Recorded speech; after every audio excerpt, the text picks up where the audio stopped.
Today we're going to talk about yantras. This is a picture of a yantra that we use at our house here, and this is called Peace in the House. And it's at the four directions you have. So we have one in each north, east, west, south direction.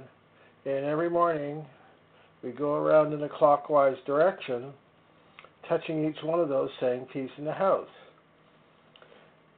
It's very hard after you've done this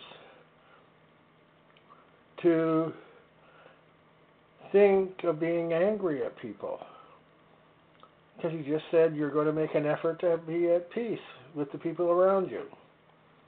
Anyway, we're doing yantras today, and here's one, and here's another. Let me just focus in on that for you. Okay, you can't really see it very well except to see that it's a design. And this is made with bija mantras, and maybe sometime we'll talk about that. But now, I'm going to do something that is also a yantra that has a different type of concept behind it.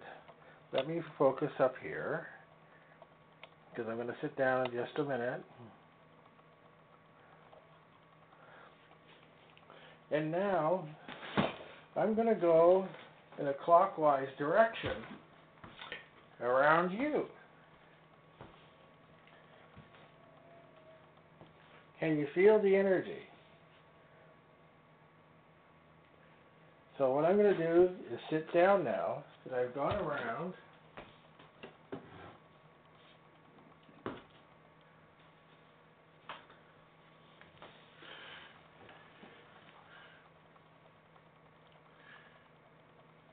Yantra is the midway step between mantra, yantra, tantra.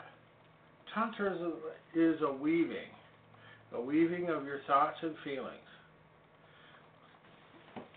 Here is another yantra, and this actually is the Sri Yantra. And there's the 9 planets around it. Some very sophisticated thinking went into these yantras. Why do people use yantras? It's to help make their life better. If you've ever been to a Tibetan sand painting ceremony, they'll create a picture out of colored sand, and then after they're finished, they'll destroy it in a particular method.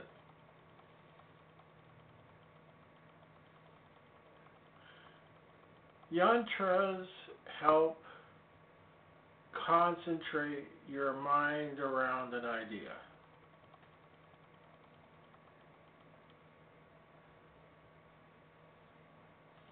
Just like a mantra is something to make your mind focus on an idea.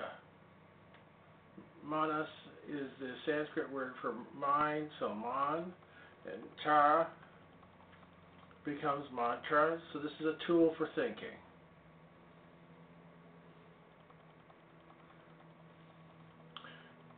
Yantras encompass mantras.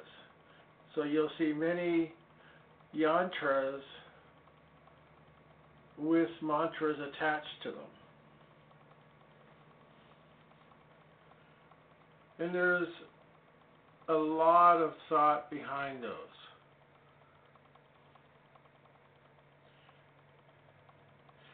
You have to be more careful with yantras than you do with mantras, because yantras typically make things appear faster.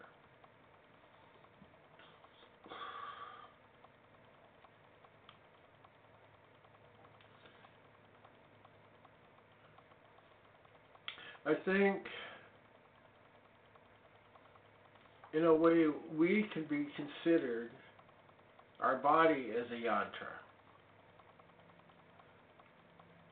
And in that case, our life is the tantra of that. So if I'm speaking and talking, that's the mantra. Actually, if you look at the Sanskrit alphabet, there's the 52 symbols that make up the Sanskrit language. And the name for the symbols is matrika. So that a word actually is made up of mantras into a particular yantra. So when you are actually speaking English, you are actually speaking mantras.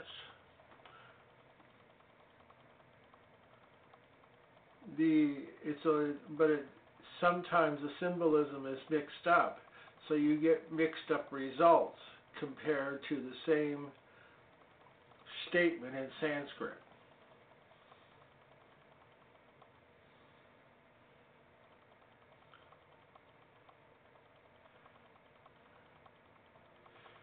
When I went around the camera, this is an ancient technique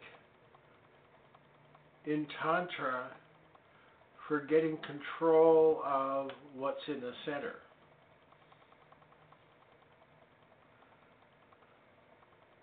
When I go out on my travels, I do my best to go in a clockwise direction, or failing that, to do in a figure 8 direction, which is a symbol when it's laid on its side of infinity.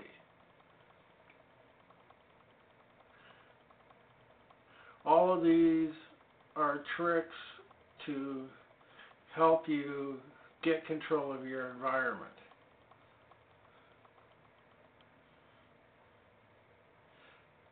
I think the West is just now moving into an understanding of what Tantra is all about.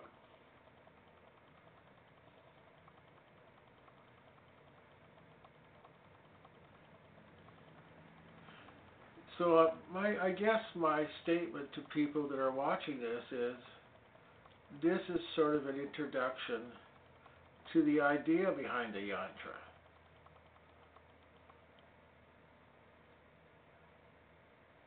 You want to be able to use Yantras to make your life better, quicker. That's the idea behind them. So it does take some thought. It does take a sort of little bit of study to know those, but there are books trickling out of the East that you can go and find. The idea is that if you use the Yantra judiciously, you can change your world. Thank you.